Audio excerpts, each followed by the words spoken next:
પ્રકૃતિ પંચભૂતાની ગ્રહાલોકાસુરાસ્તથા દિશઃ કાલશ્ચ સર્વેષાં સદા કુર્વન્તુ મંગળમ. આજનો આપણો કાર્યક્રમ એટલે આ સમસ્ત હિન્દુ સમાજનું વિરાટ હિન્દુ સંમેલન. મને ખબર છે સમય પણ ખૂબ થયો છે, ઘરે જવાની ઉતાવળ પણ હશે, પરંતુ આપણો કાર્યક્રમ નક્કી છે એટલે અડધી કલાક થોડો સમય હજી તમારે મને સહન કરવાનો છે. તો એનો કોઈ ઉદ્દેશ્ય હોય તો શા માટે અત્યારે આ દેશની અંદર હિન્દુ સંમેલનો દીવની ભૂમિ ઉપર 10-10 દિવસથી આ બધા લોકોએ મહેનત કરી, આટલું મોટું આયોજન કર્યું. આ હિન્દુ સંમેલન કરવાનું કારણ શું છે? તો આનો જવાબ આપણે એક વાક્યમાં આપવો હોય તો આપણે આપીએ સર્વશક્તિમાન શ્રી પરમેશ્વર તથા આપણા પૂર્વજોનું સ્મરણ કરી અને આપણો પવિત્ર હિન્દુ ધર્મ, હિન્દુ સંસ્કૃતિ, હિન્દુ સમાજનું સંરક્ષણ કરી અને હિન્દુ રાષ્ટ્રની સર્વાંગીણ ઉન્નતિ કરવા માટેનો સંકલ્પ એટલે આજનું આપણું આ હિન્દુ સંમેલન. હવે અહીંથી મેં વાત કરી કે ભાઈ હિન્દુ રાષ્ટ્રની સર્વાંગીણ ઉન્નતિ. આપને બધાને એવું થશે કે આ હિન્દુ રાષ્ટ્રની કેમ વાત કરે છે? તો ભારત એક હિન્દુ રાષ્ટ્ર છે. આપણે માનીએ છીએ ભારત એક પ્રાચીન રાષ્ટ્ર છે, ભારત એક રાષ્ટ્ર છે. હવે આપણે વાત કરીએ છીએ તો ભારત એ હિન્દુ રાષ્ટ્ર છે આવું તમે કેમ માની શકો? તો દાદા બેટા છે, ખબર છે આપણા પુરાણોની અંદર એક શ્લોક છે, હિમાલય સમારભ્યમ યાવત બિંદુ સરોવરમ તદ્દેવ નિર્મિતમ દેશ હિન્દુસ્થાનમ પ્રચક્ષતે. આવું બ્રાહ્મસ્પત્ય શાસ્ત્રની અંદર આ શ્લોક છે. આ શ્લોકનો અર્થ શું છે?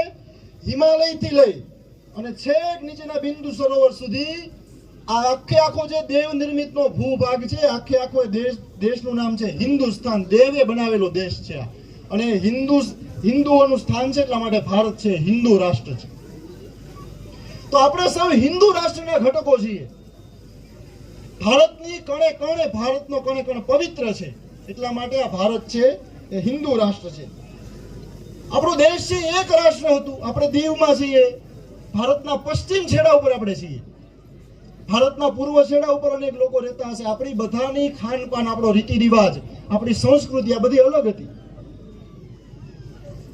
અહીંયા આપણો પહેરવેશ અલગ છે. આપણે કાશ્મીરમાં જઈએ તો ન્યાયનો પહેરવેશ અલગ થઈ જાય.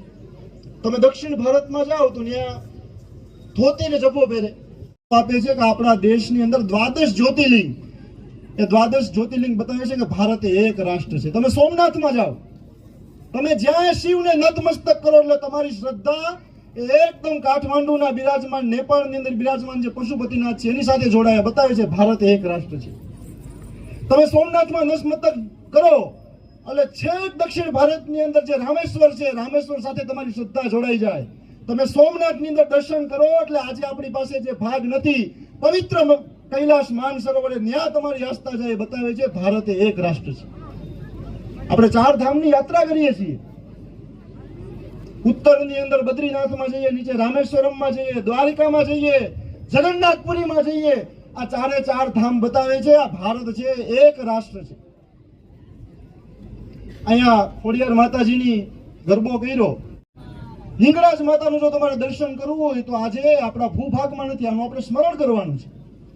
આજે 52 શક્તિપીઠોમાંની એક શક્તિપીઠ એટલે ઠાકાણી દેવી ઠાકેશ્વરીનું દર્શન કરવા માટે આજે આ તમારું ભારતનું એક રાષ્ટ્ર, એ આપણા ભારત રાષ્ટ્રનું નથી, એના માટે આપણે પરમિશન લેવી પડે. તો આ એક રાષ્ટ્ર, આ એક સંસ્કૃતિ, આ એક રાષ્ટ્રનું પુનઃ સ્મરણ કરવા માટેનો કાર્યક્રમ એટલે આજનું આ વિરાટ હિન્દુ સંમેલન. તો રાષ્ટ્રને એક રાખવું છે. આ રાષ્ટ્ર વૈભવ સંપન્ન રાષ્ટ્ર હતું અને કાળક્રમે આપણે બધાને ખબર છે કે વચ્ચેનો સમય આવ્યો કે ભારત ઉપર અનેકો આક્રમણો થયા. ભારતની સંસ્કૃતિને તોડવા માટે અનેકો લોકોએ પ્રયાસ કર્યા, છતાં પણ આ રાષ્ટ્રના મહાપુરુષોએ, આ રાષ્ટ્રના સંતોએ, આ રાષ્ટ્રના મહંતોએ બધાએ આ સંસ્કૃતિ જાળવી રાખવાનું કામ કર્યું. આપણા દેશ ઉપર અનેકો આક્રમણો થયા. મુગલો આવ્યા, લોધી આવ્યા, ખિલજી આવ્યો, બાબર આવ્યો, અંગ્રેજો આવ્યા, પોર્ટુગીઝો આવ્યા. આ બધા લોકો આવ્યા, પરંતુ એની સામે ક્યાંય ને ક્યાંય જવાબ આપવા માટે આપણા દેશના વીર સંતાનોએ એ અવાજ ઉપાડ્યો છે. અહીંયા જે એક ફોટો છે છત્રપતિ શિવાજી મહારાજનો, તો આપણે એનું સ્મરણ કરવાનું છે કે જ્યારે આખા ભારત ઉપર એક વિદેશી સત્તા હતી ને એ સમયે આ ભારતની ધરતી ઉપર આ ભારત છે હિન્દુ રાષ્ટ્ર છે, ભારત અખંડ રાષ્ટ્ર છે એવું સાબિત કરવા માટે સામાન્ય લોકોને ભેગા કર્યા, ખેડૂતોને ભેગા કર્યા, મજૂરોને ભેગા કર્યા, સાગરપુત્રોને ભેગા કર્યા, બધાની વચ્ચે એક સેના બનાવી અને અખંડ ભારતની સ્થાપના કરવા માટે બધાની અંદર સ્વાભિમાન જગાડ્યું. એવા છત્રપતિ શિવાજી મહારાજ એ ઔરંગઝેબની સામે દૈડા એ બતાવે છે કે ભારત એ હિન્દુ રાષ્ટ્ર છે. ની ભૂમિ ઉપર જ્યારે વઝીર ખાન નામનો રાજા એને પડકાર કર્યો, જ્યારે હિન્દુ રાષ્ટ્રની અસ્મિતા ઉપર સવાલ ઉઠાવ્યા, ત્યારે ગુરુ ગોવિંદસિંહ અને એવા ચારે પુત્રોએ બલિદાન આપીને બતાવ્યું કે ભારત એ હિન્દુ રાષ્ટ્ર છે. આ ગુરુ ગોવિંદસિંહજીને આપને ખબર નથી, પોતાના ચાર પુત્રોનું બલિદાન આપ્યું ગુરુ ગોવિંદસિંહજીએ. એ બતાવે છે કે ભારત એ હિન્દુ રાષ્ટ્ર છે. એવા જ સમયની અંદર અકબર રાજા થયો. એ અકબરની સામે ક્યાંય ને ક્યાંય રાજસ્થાનની ધરતીમાંથી મહારાણા પ્રતાપ એ પોતે આવ્યા. એક મોટો રાજા હતો, એમ કદાચ ને ધારત શરણાગતિ સ્વીકારત તો એ જીવી શકતા હતા, પરંતુ આ હિન્દુ રાષ્ટ્રને કાયમ રાખવા માટે, હિન્દુ રાષ્ટ્રની સંસ્કૃતિ સર્વાંગીણ ઉન્નતિ કરવા માટે એને પોતાનું બલિદાન આપ્યું. એ મહારાણા પ્રતાપની વીર ગાથા બતાવે છે. ભારત એ હિન્દુ રાષ્ટ્ર છે. આપણે જે ધરતી ઉપર છીએ અહીંથી થોડાક આગળ જાશું એટલે દાદા સોમનાથની ધરતી. હમણાં જ આપણે એક કાર્યક્રમ ઉજવો, લગભગ આમાંથી ઘણા ગયા પણ હશે, સોમનાથ સ્વાભિમાન પર્વ. ઈસવીસન 1026 ની અંદર આ સ્મરણ કરવું જોઈએ, કોઈને યાદ નથી. 1026 ની અંદર અત્યારે આપણે જે ભૂમિ ઉપર બેઠા છીએ, છેક અફઘાનથી એક રાજા આવ્યો હતો, એનું નામ હતું મોહમ્મદ બેગડો. એ આવ્યો, એ આવીને હિન્દુ રાષ્ટ્રની સોમનાથની અસ્મિતાને પડકારી રાજાએ. અને એવા સમયે પાટણની ધરતી ઉપરથી રાજા ભીમદેવ સોલંકી ઉભા થાય, એ જ સમયે ભાવનગરથી હમીરજી ગોહિલ ઉભા થાય અને પોતાનું પ્રાણ પણ આપે, સોમનાથની સખાતે જાય, જેટલા પણ હતા એટલા બધા લોકો, અને સોમનાથ દાદાને બચાવે. એ ભીમદેવ સોલંકીનું શૌર્ય અને હમીરજી ગોહિલનું બલિદાન બતાવે છે કે ભારત એ હિન્દુ રાષ્ટ્ર છે. તો આ દેશને બચાવવા માટે અનેકો લોકોએ પ્રાણનું અર્પણ કર્યું છે. આજે આપણે એનું સ્મરણ કરવું જોઈએ. વર્તમાન સમયની અંદર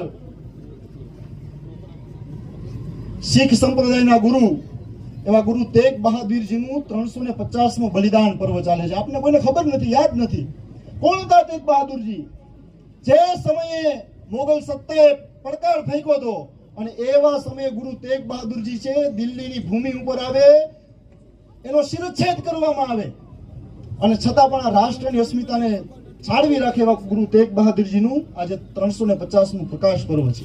આ બધા આક્રમણો થયા, અને સોમનાથ છે અખંડ રહેવું જોઈએ, સોમનાથ છે અક્ષુણ હોવું જોઈએ, શિવની પૂજા એ નિયત થવી જોઈએ. એટલા માટે મધ્યપ્રદેશના ઇન્દોરમાંથી એક રાણી નીકળ્યા. એ રાણીએ સોમનાથની ભૂમિ ઉપર આવ્યા અને શિવજીનું મંદિર બનાવ્યું. આજે પણ એ શિવજીનું મંદિર અહીંયા સ્થાપિત છે. સોમનાથ મહાદેવની અંદર અહલ્યાબાઈ હોલકરનું શિવાલય એ બતાવે છે ભારત એ હિન્દુ રાષ્ટ્ર છે. સંસ્કૃતિ એનું સંવર્ધન કરી એની સર્વાંગીણ ઉન્નતિ માટેનો આજે આપણે બધાએ સંકલ્પ ક્યાંય ને ક્યાંય એ લેવો પડશે. આ હિન્દુ રાષ્ટ્ર છે, ધર્મ પ્રધાન દેશ છે આપણો. આજે પણ આ રાષ્ટ્રને ચલાવવા માટે એ ધર્મની જરૂર છે. હું એમ વાત કરીશ કે ભાઈ આપણે તો બિન સાંપ્રદાયિક લોકો છીએ. આપણા બંધારણની અંદર તો લખેલું છે કે ભારત છે ધર્મ નિરપેક્ષ રાષ્ટ્ર છે.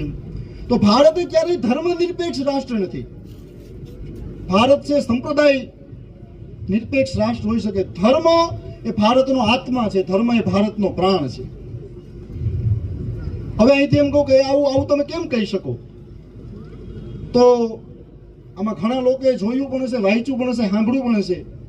આપણા દેશની સર્વોચ્ચ કાયદો બનાવતી સંસ્થા કે એ એક પ્રકારનો અહીંથી કાયદો પસાર કરે એ આખા દેશની અંદર લાગુ પડે. કાયદો એટલે આપણી એ સંસ્થા એટલે સંસદ. સંસદનો નિયમ એ સર્વોપરી છે, બધાય માનવો પડે, આપણે બધાય ખ્યાલ છે. પરંતુ એ સંસદ પણ ધર્મવિહીન નથી, કારણ કે સંસદની ઉપર વાક્ય લખેલું છે. એ શું છે? એનું મુખ્ય વાક્ય છે ધર્મચક્ર પ્રવર્તનાય. ધર્મચક્રથી આખી આ સંસદ ચાલે છે. એ કાયદાને અમલ કરાવવા માટે, એ ન્યાય અપાવવા માટે આપણા દેશની સર્વોચ્ચ સંસ્થા એટલે supreme court of India A supreme court કાયદો બનાવે છે, ધર્મથી ચાલે છે, કારણ કે એનું મુખ્ય વાક્ય છે ધર્મચક્ર પ્રવર્તનાય. આ કાયદાનું સર્વોચ્ચ જે પાલન કરાવે છે એ સંસ્થાનું નામ છે સુપ્રીમ કોર્ટ ઓફ ઇન્ડિયા, ભારતની સર્વોચ્ચ ન્યાયાલય. એ સર્વોચ્ચ ન્યાયાલયનું પણ ધ્યેય વાક્ય છે યતો ધર્મસ્તતો જયઃ. આ પદ્ધતિ આ નહીં, પરંતુ ધર્મ એટલે જે ધારણ કરવા યોગ્ય હોય એ ધર્મ છે. આપણા દેશની અંદર ધર્મની અનેક વ્યાખ્યાઓ છે. પ્રજા ધર્મ, રાજા ધર્મ, પુત્રનો અલગ ધર્મ, પત્નીનો અલગ ધર્મ. એ જ પ્રકારે એક ધર્મ જે આજે આપણે વિસ્મરણ થયો છે નાગરિક ધર્મ. હું આ ભારતનો નાગરિક છું, હું ભારત માતાનું સંતાન છું, મારો આ ભારત પ્રત્યે પણ કઈ ધર્મ હોવો જોઈએ. આ ધર્મનું આપણે વિસ્મરણ કર્યું બધાએ, અને એટલા માટે જ એ ધર્મને યાદ અપાવવા માટે આ હિન્દુ સંમેલન જેવા કાર્યક્રમ કરવા પડે છે. આ કાર્યક્રમ આખા ભારતની અંદર ચાલે છે. 1 લાખ જેટલા કાર્યક્રમો આ સંઘ શતાબ્દીના અનુલક્ષીને આખા ભારતની અંદર નાગરિકોને પોતાનો ધર્મ એ યાદ આવે, આપણે આપણા ધર્મનું પાલન કરીએ, એટલા માટેનો કાર્યક્રમ આ હિન્દુ સંમેલન છે. આવા 1 લાખ સ્થાન ઉપર થવાનું છે. તો નાગરિક તરીકે મારો શું ધર્મ હોઈ શકે?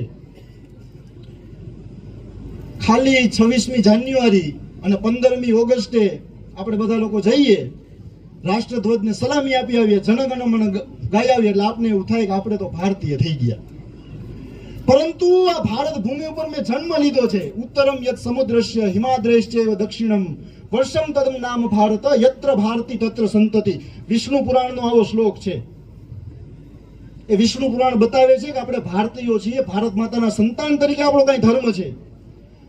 આપણા દેશનું બંધારણ ઘણાનું હોય, બંધારણની અંદર આ નાગરિકોને ફરજ આપવામાં આવી છે. ફરજનું આપણે વિસ્મરણ થયું છે. આજે દરેક ભારતના નાગરિકે અવશ્ય મતદાન કરવું આપણો નાગરિક ધર્મ છે.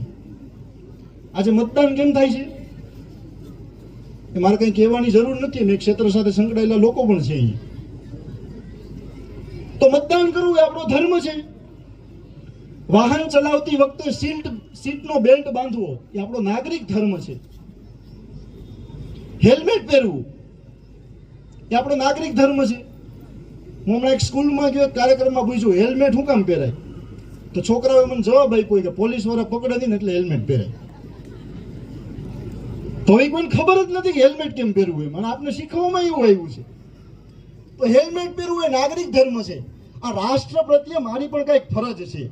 તો આ ધર્મનું પાલન એ આપણે કરવું જોશે. ભ્રષ્ટાચાર ન કરવો, ભ્રષ્ટાચારમાં સહભાગિતા ન થવું એ આપણો ધર્મ છે. એક ઉદાહરણ છે, પ્રસંગ પણ છે, ઇતિહાસમાંથી આપણે કઈ બોધ પણ લેવો જોઈએ. આપણું ભારત છે મહાન રાષ્ટ્ર હતું, અહીંથી બધાય કહીએ એટલે સૌથી પહેલા આપણે યાદ આવે ચાણક્ય અને ચંદ્રગુપ્તની.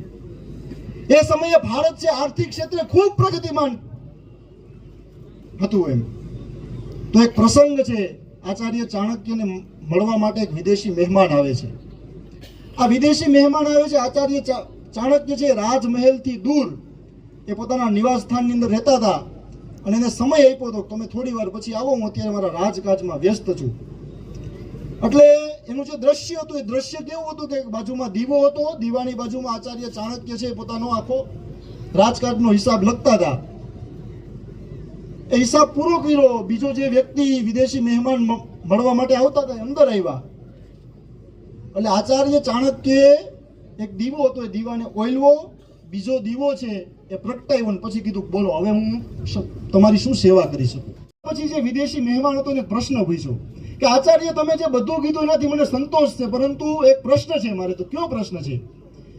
કે હું જ્યારે આવ્યો ત્યારે તમે એક દીવો પેટાયો હતો, આપણે બંનેની વાતની શરૂઆત થઈ એટલે તમે આ દીવો છે એ પહેલો દીવો ઓઈલવો અને આ બાજુમાં જે બીજો દીવો હતો એને પેટાયો, આનું શું કારણ?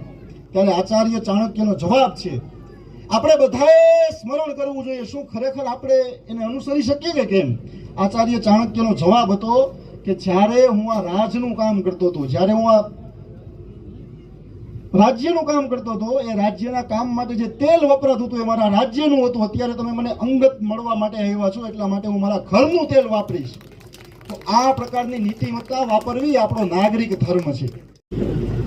તો નાગરિક ધર્મ તરીકે હું ભારતનો નાગરિક છું, મારે કયા પ્રકારનું કામ કરવું છે? તો આપણો નાગરિક ધર્મ છે. આ સાથે આપણે સ્વનું જાગરણ કરવું જોઈએ કે હું કોણ છું. આ સ્વનું જ્યારે વિસ્મરણ થાય એ સ્વનું જાગરણ કરાવવા માટેનો કાર્યક્રમ એટલે આપણો આ હિન્દુ સંમેલન.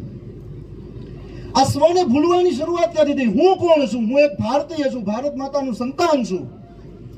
મારું આચરણ શું હોઈ શકે? અને આપણને જો આપણે ઇતિહાસમાં જઈએ તો આ સ્વને ભૂલાવાની શરૂઆત ઈસવીસન 1835 થી થઈ. આપણે ઇતિહાસ જોશું તો આપણને ખબર હશે આ દેશની અંદર અંગ્રેજોનું શાસન આવ્યું અને અંગ્રેજોના શાસન દરમિયાન એક વાઇસરોય આવ્યું, એનું નામ હતું લોર્ડ માઉન્ટબેટન. એની અનેકો પ્રકારની વ્યવસ્થાઓ કરી, બાકીનું બધું કર્યું. અને એ સમયે અંગ્રેજોને 1835 ની અંદર લોર્ડ મેકલો નામનો એક વિખ્યાત અંગ્રેજ એ ભારતની અંદર આવ્યો અને આખું ભારત ફેર્યું. અને એને એના પોતાના પિતાજીને એક પત્ર લખ્યો. એ પત્ર આજે પણ તમે ગૂગલની અંદર સર્ચ મારો તો એ પત્ર આજે પણ છે. લોર્ડ મેકોલોએ શું લખ્યું હતું? તો લોર્ડ મેકોલોએ લખ્યું હતું, હું આખું ભારત ફેર્યો, આખી ભારતની ભૂમિ જોઈ, પરંતુ મને આ દેશની શિક્ષા વ્યવસ્થા એ જોઈને એવું લાગ્યું કે જો આ ભારતીયોને એનો ઇતિહાસ, એનું શિક્ષણ, એનો સ્વનો ભાવ નહીં ભૂલાવવામાં આવે તો આપણે ક્યારેય પણ આ ભારતની ભૂમિ ઉપર રાજ નહીં કરી શકશું. અને ધીમે ધીમે આપણી ઉપર આપણા સ્વને ભૂલાવવાનું આક્રમણ એ ધીમે ધીમે થયું.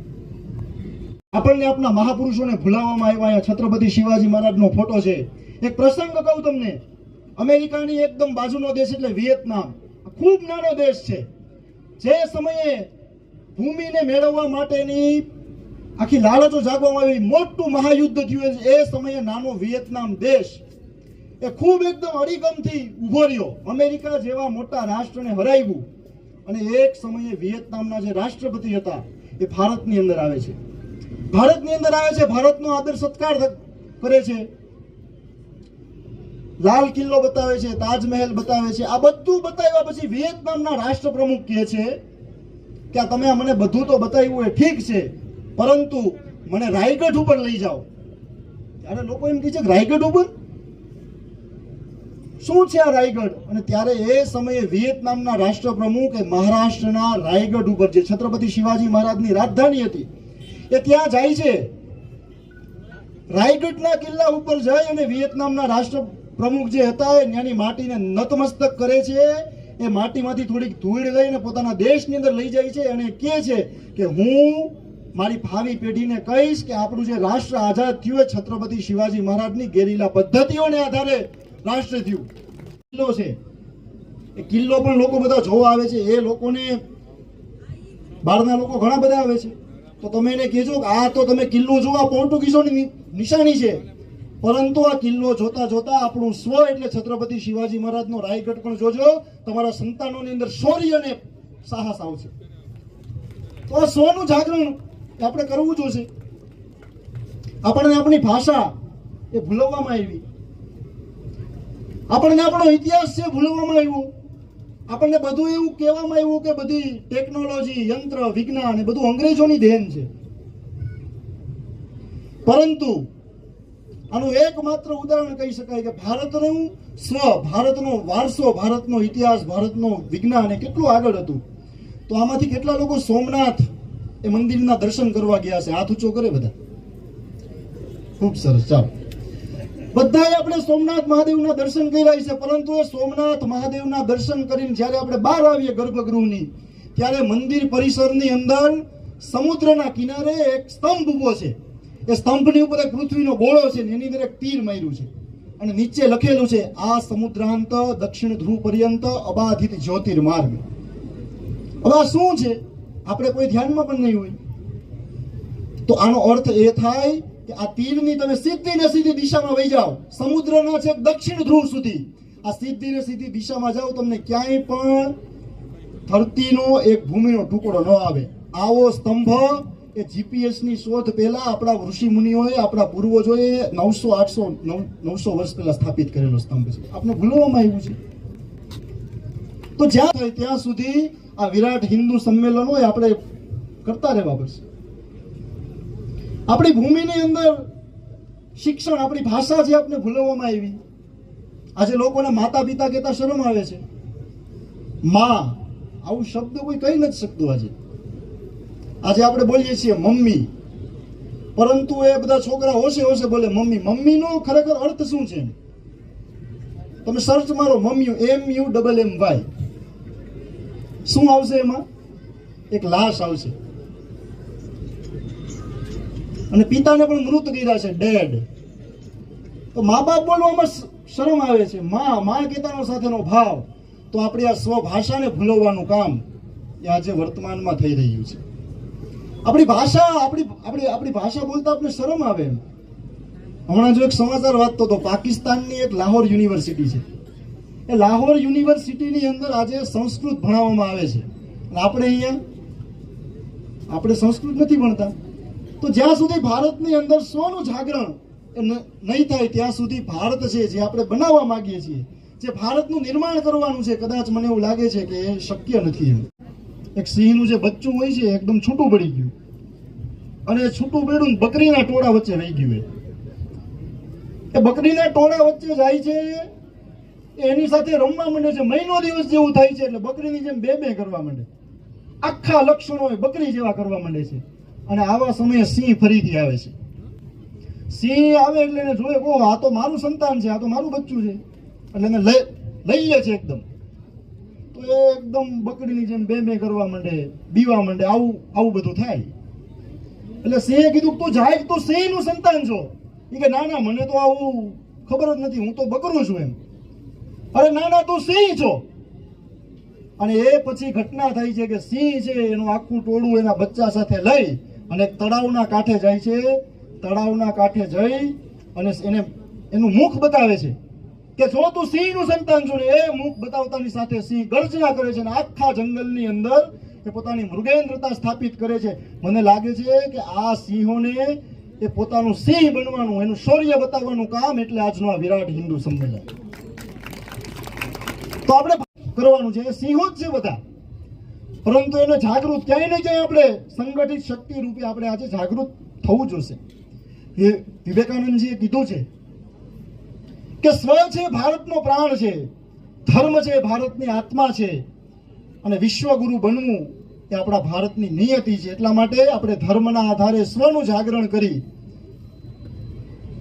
અને વિશ્વગુરુ તરફ આપણે આગળ વધીએ. આપણે બધા સાગર પુત્રો છીએ, દરિયાની અંદર ખેડનારા લોકો છીએ. આપણે બધાને ધ્યાનમાં હશે કે ભારતના લોકો જ્યાં જ્યાં ધર્મને સ્થાપિત કર્યો. ભારતના લોકોએ જ્યાં પણ ગયા ત્યાં પોતાની સંસ્કૃતિ લઈને ગયા. ભારતનો વેપારી પણ, ભારતના ઋષિમુનિઓ, કથાકારો, સંતો, મહંતો એ તો ઠીક, ભારતનો વેપારી, ભારતના માછીમારો પણ જ્યાં ગયા ને ત્યાં એને ધર્મને સ્થાપિત કર્યો. ઇતિહાસ બતાવે છે આપણને, આપને ખબર નથી. એક દેશ છે ઇન્ડોનેશિયા. આ ઇન્ડોનેશિયા વિશ્વનો સૌથી વધુ મુસ્લિમ વસ્તી ધરાવતો દેશ છે. આ ઇન્ડોનેશિયાની ચલણી નોટ, જેમ આપણે અહીંયા રૂપિયો છે, ઇન્ડોનેશિયાની ચલણી નોટ, એ નોટ ઉપર આજે પણ એ ભગવાન વિષ્ણુનું પ્રતીક એ આજે પણ છે. આપણને ખબર નથી. ભારતના વેપારીઓ સંસ્કૃતિને કયા પ્રકારે ફેલાવી હતું એની પણ વાત છે. કંબુ નામનો વેપારી હતો. આ કંબુ નામનો વેપારી છે, એક ટાપુ ઉપર જાય છે, પોતાનો સમુદ્રના માર્ગે વેપાર કરતો હતો. એ વેપારીએ એક ટાપુ ઉપર જવાની મનાઈ હોય છે. આ ટાપુ ઉપર જો તમે જાતા નહીં, જો તમે અહીંયા જાશો તો ત્યાં બધા બહેનો, સ્ત્રીઓ એ બધા હશે, તમને ઝેર વાળા બાણ કરીને મારશે. એ વેપારીનું ત્યાં અચાનક વહાણ એ ફસાઈ જાય છે. એ વેપારી જાય છે ત્યાં. એ કંબુ નામનો વેપારી એ હાથમાં એક સફેદ વસ્ત્ર અને ધાન્ય એ લઈ અને દેશની ધરતી ઉપર પગ મૂકી છે. સામે જોવે છે બધી સ્ત્રીઓ છે, એકદમ બાણ લઈને તૈયાર હોય છે. જેવા આવી એટલે સીધા મારીએ. પરંતુ એ સ્ત્રીઓ જોવે છે કે આ લોકો જે હતા, આ જે વેપારી છે, બીજા કરતા કંઈ અલગ છે. અને એ ત્યાંની નિર્વસ્ત્ર બહેનોને, જેને કપડાં પહેરવાની ખબર નહોતી, આવી પ્રજાઓને, વનવાસી પ્રજાઓને સૌ પ્રથમ વસ્ત્ર અર્પણ કરનાર એ ભારતનો વેપારી એટલે કંબુ રાજા, ને દેશનું નામ એટલે કંબોડિયા. તો ભારત અહીંના માછીમારોએ, અહીંના સાગર પુત્રોએ વિશ્વના દેશોને શીખવાડી છે. પરંતુ એ ભાવ આજે આપણને ભૂલાવવા માંડ્યો છે. તો આ સ્વનું જાગરણ એ પણ આપણે કરવું જોશે. ભારતની સૌથી મોટી વ્યવસ્થા એટલે કુટુંબ વ્યવસ્થા, એની ઉપર આજે આઘાત થયો છે. તો આપણને એ પણ સ્મરણ આવવું જોઈએ. અહીંથી હું કુટુંબ કહું એટલે આપણે સીધો પરિચય આવવા માંડે, પરદાદાથી લઈને પપૌત્ર સુધીનો આખો વારસો આપણને યાદ આવે. આ આપણી ભારતની કુટુંબ વ્યવસ્થા હતી, પરંતુ એને પણ ભૂલવામાં આવી. સૌથી ભારતની સંસ્કૃતિને તોડવા માટે તમે વિચાર કરજો, સૌથી મોટો આઘાત કે જો કોઈ થયો હોય તો એ કુટુંબ વ્યવસ્થા ઉપર થયો છે. કુટુંબો તોડ્યા, એમ નાનું કુટુંબ સુખી કુટુંબ, આવું આપણને શીખવવામાં આવ્યું. એમ ભેગું રહેવું આજના લોકોને ગમતું નથી. તો ભારતની ઉપર આક્રમણ કરવા માટે શું કરવું છે કે આના કુટુંબોને તોડો તો ભારત છે તૂટશે. તો આ કુટુંબોને તોડવાનું કામ એ આજે થયું છે. આજના બાળકો, આપને બધાને હું તો એવું કહું છું કે સદભાગી માનું છું કે જે લોકો, જેના બાળકોએ દાદા દાદીના ખોળામાં રહીમાં છે. તો આ કુટુંબોને તોડ્યા. કાકી, મામી, ફઈ, આ બધા સંબંધો આપણે ક્યાંય ને ક્યાંય ભૂલતા જઈએ છીએ. આપણે આંટી કહીએ છીએ સીધા, તો આપણે ખબર નથી. એમ આપણો વારસો, આપણી કુટુંબ પ્રથા એકદમ મજબૂત વ્યવસ્થા હતી. એમ અને આપણે સીધો કોમન શબ્દ આપીએ આંટી. અંગ્રેજીમાં વિભાવના નથી, તો આપણા માટે તો સીધા શબ્દો છે આ કુટુંબના. અને અંગ્રેજીની અંદર એક શબ્દ છે, કાકી કયો તો કે આંટી, ફઈ તો કે આંટી, માસી તો કે આંટી, મામી તો કે આંટી. તો આવા શબ્દો આપણા કુટુંબોની અંદર બોલાવા આવ્યા છે. આપણે આપણા શબ્દો આપણે બોલવા જોઈએ. આપણે અહીંથી બોલીએ કે મામી, એટલે સીધી આપણે ખબર પડે કે મામાની જાન લઈને ગયા હતા ને જેને લઈને આવ્યા મામી. આવું જ થાય ને. તો આ શબ્દો, આ કુટુંબ, એ કુટુંબની વ્યવસ્થા આપણે જાળવવી જોશે. ભારત મજબૂત હતું એના માટેનું એક કારણ હતું, ભારતનું કુટુંબ મજબૂત હતું. મહાભારતનો એક પ્રસંગ છે, એ વાત પૂરી કરીને મારી વાત હું પૂર્ણ કરીશ. મહાભારતની અંદર આપણે ખબર છે પાંડવો અને કૌરવોનું યુદ્ધ થયું આખું. એ યુદ્ધ પછી નક્કી થઈ ગયું ભાઈ કૌરવોની હાર થઈ, પાંડવો જીતા. આ બધું થયા પછી યુધિષ્ઠિર છે એને રાજગાદી સોંપવાની છે, આવું નક્કી થયું. અને એવા સમયે એક રાજદૂત છે એ પાંડવોના માતા કુંતા પાસે જાય છે કે યુધિષ્ઠિરના રાજ્યાભિષેકનો પ્રસંગ છે, આપણે બધા એની તૈયારી કરવાની છે, એટલા માટે તમે છે એ રાજા યુધિષ્ઠિરનું કેણ છે, તમે પણ મહેલમાં આવો. હવે આટલું મોટું યુદ્ધ થયું, યુધિષ્ઠિરનો રાજ્યાભિષેક છે, પાંડવોને આટલા વર્ષો સુધી ભટકવું પડ્યું, અને છેલ્લે આવું બધું આવ્યું હોય ત્યારે તો આમ હરખાઈ કેવો હોય. એમ તો એ સમયે માતા કુંતા છે એ જવાબ આપે છે કે અત્યારે હું યુધિષ્ઠિરના રાજ્યાભિષેકનો જે પ્રસંગ છે એની મંત્રણામાં નહીં આવી શકું, કારણ કે હું અત્યારે મારા જેઠ અને જેઠાણીની સેવામાં છું, એટલે ધૃતરાષ્ટ્ર અને ગાંધારીની સેવામાં છું, એટલા માટે હું નહીં આવી શકું. વિચાર કરો, આટલું લડ્યા પછી પણ ભારતની કુટુંબ વ્યવસ્થા આટલી બધી મજબૂત હતી. તો આપણે શીખવાની જરૂર છે. આજે કુટુંબો તૂટ્યા છે, સંયુક્ત પરિવાર, એમ ભેગું રહેવું કોઈને ગમતું નથી આજે. તો આ કુટુંબ છે, કુટુંબનું પ્રબોધન, આપણે આપણા કુટુંબમાંથી ભજન થાય, કીર્તન થાય, કુટુંબના બધા લોકો ભેગા બેસીને જમે, એ કરવાની જરૂરિયાત છે. વિવિધ પ્રકારના પ્રબોધનો થાય, આ પ્રકારનું કામ એ આપણે કરવું જોશે. આ કુટુંબ થયા પછીનો બીજો વિષય છે આપણો હિન્દુ સમાજ. તો હિન્દુ સમાજ એ એક સમાજ છે. હિન્દુ સમાજની દરેક જાતિના લોકો એ મારા બંધુઓ છે, આ પ્રકારનો ભાવ આજે આપણે નિર્માણ કરવાની જરૂર છે. શૈવાય મીશમ શિવ ઇત્યવોચન યમ વૈષ્ણવા વિષ્ણુ રીતિસ્તુવંતી બુદ્ધસ્તથારન નીતિ બૌદ્ધ જૈના સત્શ્રી અકાલ છે. તો સમાજની પડખે ઊભું રહેવાનું કામ આપણે કરવું જોશે. ખાલી વાતો કરશું ધર્મ પરિવર્તન થશે, ધર્મ પરિવર્તન થઈ રહ્યું છે, તો આપણે આપણા જીવનથી ઉદાહરણ બનાવીએ. આપણે પ્રકૃતિની પૂજા કરનારા લોકો છીએ. પ્રકૃતિ પંચભૂતાની ગ્રહાલોકા સ્વરાસ તથા દિશકાલશ્ચ સર્વેશામ સદા કુર્વંતુ મંગલમ. પ્રકૃતિની પૂજા કરનારા લોકોએ આપણે પર્યાવરણને પણ નુકસાન કર્યું છે. આપણા શાસ્ત્રોની અંદર પર્યાવરણનું રક્ષણ હતું. શાંતિ પાઠ આપણે બોલીએ, ઓમ ધ્યોર શાંતિ અંતરિક્ષ. આપણે બધાને શાંતિ કરવા માંગીએ, વનસ્પતિમાં પણ શાંતિ હોય, ઔષધિની પણ શાંતિ થાય, પરંતુ આજે આ સમાજ છે ભૂલ્યો છે.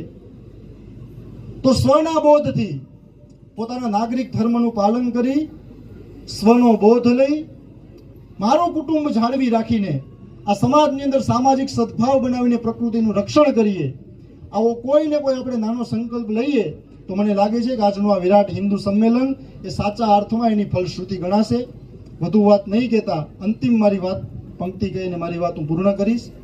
આપણે બધા બોલીએ પણ છીએ કે હમ વહી હે जिन्होंने सागर पर पत्थर तैराए थे, हम वही हैं जिन्होंने शत्रु दल को नाच नचाए थे, रिपु से बातें हमने की है बाणों और कृपाणों से, मातृभूमि का मान मानते हैं हम बढ़कर प्राणों से, हिंदुस्तान हमारा है बस यही हमारा नारा है, हम हिंदू हम संस्कृत भाषी, हिंदुस्तान हमारा है, भारत माता की जय. उपदेष्टारम ईश्वरम व्यापकम सर्वलोकानां कारणं तं नमाम्यहम्. જય જય શ્રી રામ. આપ્યો છે બહુ વધારે મોટો છે. ગુરુદેવની આજ્ઞાથી જે કાર્ય કરીએ છીએ, જે વ્યાસપીઠ ઉપરથી બોલીએ છીએ, એ જ કાર્ય અત્યારે આપણું જે આ હિન્દુ સમાજ સમસ્ત હિન્દુ મહાસંમેલન ભેગું કરીએ છીએ ને એ જ કાર્ય કરે છે. આ દેવમાં આજુબાજુના વિસ્તારમાંથી બધા લોકોને ભેગા કરવાની જે મહેનત લાગી છે આ લોકોને, એ મહેનતને ધન્યવાદને પાત્ર છે. તો આપણે બધાએ પહેલા તો સાથે મળી એમને વધાવવા જોઈએ. બોલશે જાગતે રહેજો, પણ ખાલી એ મ્યુઝિક વગાડીને ચાલુ કરી દે જાગતે રહેજો તો શું ઘરમાં આવીને ધ્યાન રાખશે? તમને એક નાનું એવું ઉદાહરણ આપું, જો સમજાય તો બહુ સારી વાત છે. આ જે ઉદાહરણ છે ને એ બધાએ જે વડીલો બેઠા છે ને એણે સાંભળેલું જ છે. મારાથી મોટા વડીલો પણ અહીંયા છે, મારી સાથે સમકક્ષ છે એવા લોકો પણ છે. એ બધાના ચરણોમાં વંદન કરીને હું એક પ્રયત્ન કરું છું બોલવાનું કે હિન્દુત્વ શું છે, સાથે રહેવું જરૂરી શું કામે છે.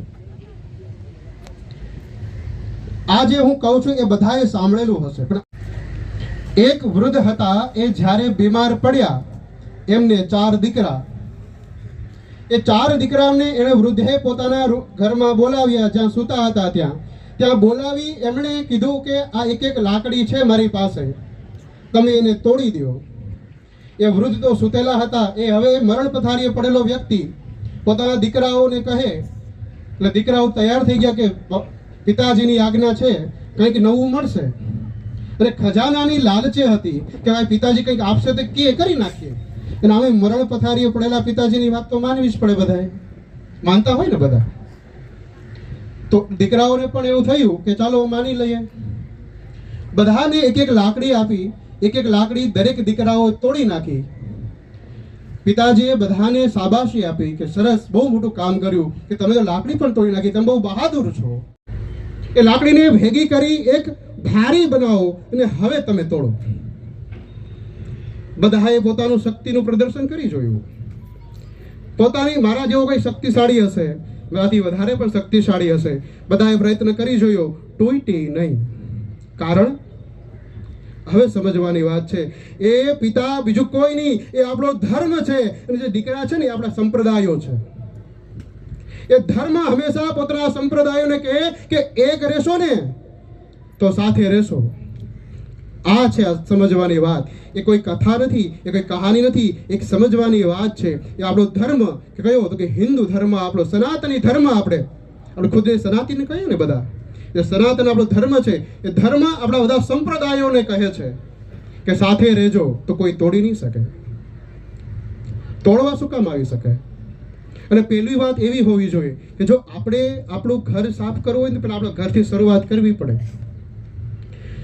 આપણા ઘરની બહાર કચરો પડ્યો હોય તો શું આપણે બીજાનું ઘર સાફ કરવા જાશું? ગુરુ જે કહે છે, આપણા સદગુરુ જે કહે છે, આપણા સંતો મહંતો અને મહાનુભાવો જે કહે છે ને એ જ કે શરૂઆત આપણા ઘરથી કરવી જોઈએ. શું કામે? કે હિન્દુત્વ એ એક ખાલી શબ્દ નથી, એ એક જીવ છે, એક જીવાત્મા છે, એક શિવ છે, કે રામ છે, કે હનુમાન છે. શું કામે? હિન્દુ આપણે બધા બહુ બોલીએ છીએ કે ગર્વ સે કહો હમ હિન્દુ હૈ, હમ હિન્દુસ્તાન કે વાસી હૈ, બધા બોલીએ ને. એને હવે ચરિતાર્થ કરવાનો સમય હવે છે. હું બધાને એક વિનંતી કરું કે જ્યારે તમે લોકો ઘરમાં હો, શરૂઆત ક્યાંથી કરાય છે? નાનું નાનું એક ડગલું ભરશો ને ટીપે ટીપે સરોવર ભરાય એવી આપણી કથા છે ને, બધા પર ખબર છે, વાક્ય બધા સાંભળ્યું જ હશે. ટીપે ટીપે સરોવર ભરાય. આપણા ઘરમાં નાના બાળકો હોય છે. હું અત્યારે આ યુવાઓને સંદેશ આપવા માંગુ છું. ખાસ કરીને આપણાથી જે વડીલો છે એણે બધું જોઈ લીધું છે, એણે પોતાના રીતના બધું કાર્ય કરી લીધું છે. બધા જે હિન્દુ જે રીતિ રિવાજો સમજાવવાના છે, કરવાના છે, કરી લીધા છે. હવે વારો આપણો છે અને આવનારી પેઢીનો છે, તો શરૂઆત આપણાથી થવી જોઈએ. એટલું ગાયત્રી મંત્ર શીખવાડો અથવા હનુમાન ચાલીસાનો પાઠ શીખવાડો, કામ આવશે, જરૂર કામ આવશે. એક દિવસ કંટાળો આવશે છોકરાને, 5 દિવસ કંટાળો આવશે. નાનું બાળક હોય ને, બેસે નહીં, પણ એની સાથે જ્ઞાન ગમત કરતા કરતા એને જ્ઞાન આપશો ને, એને બહુ મજા આવશે. કાલ સવારે આવનારું ભારતનું ભવિષ્ય છે. જો આપણે અત્યારે નહીં શીખવાડીએ, આપણે એને નહીં સમજાવીએ તો શું થશે? પછી એને બીજું વાલું લાગવા મળશે. આપણે આપણું નહીં શીખવાડીએ, આપણે જે શાસ્ત્રોમાં કહેલું જ્ઞાન છે, આપણા જે વેદો ઉપનિષદોમાં જે કહેલું છે એ આપણે નહીં શીખવાડીએ ને, તો એને બીજું વાલું લાગશે. કારણ કે એ લોકો શીખવાડે છે, આપણે નથી શીખવાડતા. આપણે શરમ અનુભવીએ છીએ. શેની શરમ? હું કથાકાર છું, હું ભાગવત કથા કરું છું, હું ધોતી જવો પહેરીને નીકળું છું, કપાળમાં તિલક કરું છું, ચોટલી રાખું છું, મને કોણ ના પાડે છે? કોઈ ના પાડી શકે. મારું કામ છે, મારો ગણવેશ છે. હું આ પહેરીને નીકળીશ તો બધાને મને નમન કરશે. આવી આ જ જગ્યાએ હું કોઈ વેસ્ટર્ન કપડાં પહેરીને નીકળું તો મને કોઈ બોલાવશે? ના બોલાવે. તો એ જ સમજવાની વાત છે કે આપણે જે હિન્દુ અને આપણો ધર્મ છે ને, એ બચાવવાની વાત છે. પણ ધર્મો રક્ષતિ રક્ષિતઃ. જો ધર્મની રક્ષા કરશો ને, તો ધર્મ આપણી રક્ષા કરશે. એટલું યાદ રાખજો બધા કે અહીંથી એક વિનંતી કરું છું કે આપણે ધર્મને નથી ચલાવતા, ધર્મ આપને ચલાવે છે. ધર્મ આપણા થકી નથી, આપણે ધર્મ થકી ઉભેલા છીએ. અને આ જે ધરતી છે, આજે અત્યારે આપણે બેઠા છે, એનું નામ શું પાડ્યું છે? વીર શહીદ ભગતસિંહ ચોક. આ નામ પાડ્યું ને. ભગતસિંહ કોણ હતા? જેણે પોતાનું હિન્દુ રાષ્ટ્ર બનાવવામાં પોતાનું જે બલિદાન છે, પોતાનો જીવ છે ત્યાગી દીધો છે. એ જીવને ત્યાગનારા જે મહાનુભાવો છે, જો એને તમારે કંઈ સમર્પણ કરવું હશે તો શું કરશો? તો એની જે વિચારધારા છે, એના જે વિચારો હતા ને, એને આગળ વધારવા જરૂરી છે. તો જ એને સાચું આપણે સમર્પણ આપી શકશું. જેઠીભાઈનો તમને ખ્યાલ છે કોઈને? અહીંના લોકો છો. અને હું તો એમ કહું છું, આપણે સાગર પુત્રો કહેવાય ને, તો હું હકથી કહું છું, સાગર પુત્ર એટલે સમુદ્રના પુત્રી કોણ? લક્ષ્મી દેવી. અને લક્ષ્મી દેવીના વર કોણ? ભગવાન વિષ્ણુ. તો આપણે હકથી કહી શકીએ કે અમે તમારા સાસરા પક્ષવાળા છીએ, આવીને રહ્યો બાપા.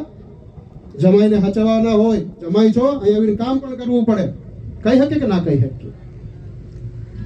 ઠાકોરજીને કહેવું પડે કે ખાલી દ્વારકામાં નથી રહેવાનું, અહીંયા આવવાનું છે.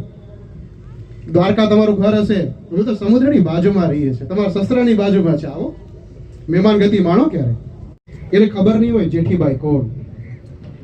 જેઠીબાઈ એટલે જ્યારે આ દીવ, દમણ અને ગોવા ઉપર જ્યારે બીજું કોઈ શાસન કરતું હતું, એ શાસનમાં એવા નિયમો હતા કે જો ઘરના પતિ મૃત્યુ પામી જાય અથવા ઘરમાં કોઈ છોકરાઓના વડીલો ના રહે, તો એને એ જે શાસનકર્તાનો ધર્મ અપનાવી લેવાનો.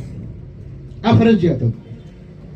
બસ એની વિરુદ્ધ જો કોઈ અવાજ ઉઠાવ્યો હોય ને, તો એ હતા જેઠીબાઈ. એ જેઠીબાઈને આપણે જો કોઈ સમર્પણ કરવું હોય, કંઈ સમર્પિત કરવું હોય, તો આપણે શું કરી શકીએ? તો એક જ વસ્તુ છે કે આપણા ઘરથી શરૂઆત કરવી પડે. કે હિન્દુત્વનો નારો શું છે? શું જય શ્રી રામ એ હિન્દુત્વનો નારો છે? જય શ્રી રામ એ હિન્દુત્વનો નારો નથી. જય શ્રી રામ એ જીવનનો નારો છે. આપણા જીવ હશે ને તો શિવ હશે. શિવની હોય આપણા શરીરમાં તો આપણે સૌ થઈ જશું, મતલબ સૌ સમાન છીએ. તો આપણો નારો શ્રીરામ એટલા માટે હોવો જોઈએ કે આપણો એ